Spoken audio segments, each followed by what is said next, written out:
হাসপাতালে দেশি বিদেশি ডাক্তারদের তত্ত্বাবধানে আমাদের প্রিয় ব্যক্তি তার জীবনের কঠিন সময়, তার জীবনের কষ্টকর মুহূর্ত পার করছেন। এই 20 দিন ধরেই সারা বাংলাদেশ দেশনেত্রী বেগম খালেদা জিয়ার মুক্তির জন্য, তার সুস্থতার জন্য সারা বাংলাদেশ ঐক্যবদ্ধ হয়ে দেশনেত্রী বেগম খালেদা জিয়ার প্রতি সহমর্মিতার হাত বাড়িয়ে একাত্ম হয়ে আল্লাহ পাকের দরবারে কাজ করে দোয়া করছেন। আল্লাহ পাক বাংলাদেশের নেত্রী, জনগণের নেত্রী, বাংলাদেশের মানুষের প্রিয় নেত্রী, গণতন্ত্রের মা দেশনেত্রী বেগম খালেদা জিয়াকে আল্লাহ পাক সুস্থ করে দাও। আল্লাহ পাক দেশনেত্রী বেগম খালেদা জিয়াকে আবার বাংলাদেশের মানুষের কাছে, দলের কাছে, জনগণের কাছে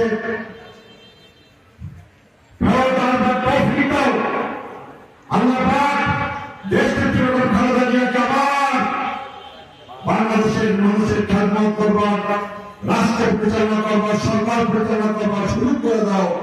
গত 20 দিন ধরে সারা বাংলাদেশ, বাংলাদেশের মায়েরা, বোনেরা, বাংলাদেশের শিশুরা, বাংলাদেশের মুরব্বীরা, বাংলাদেশের সকল দল মতের মানুষ, সর্বস্তরের মানুষ একাত্ম হয়ে একত্রিত হয়ে আল্লাহ পাকের দরবারে, আল্লাহ পাকের আসমানে এই আংটি পৌঁছে দিচ্ছেন। আল্লাহ পাক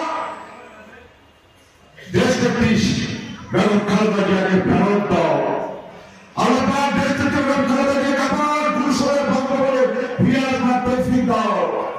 আল্লাহ পাক দেশনেত্রী বেগম খালেদা জিয়াকে আসমান জমিনের মালিক যিনি, সর্বশক্তিমান আল্লাহ পাক করেন দেশনেত্রী বেগম খালেদা জিয়াকে আমাদের মাঝে ফেরত দিতে।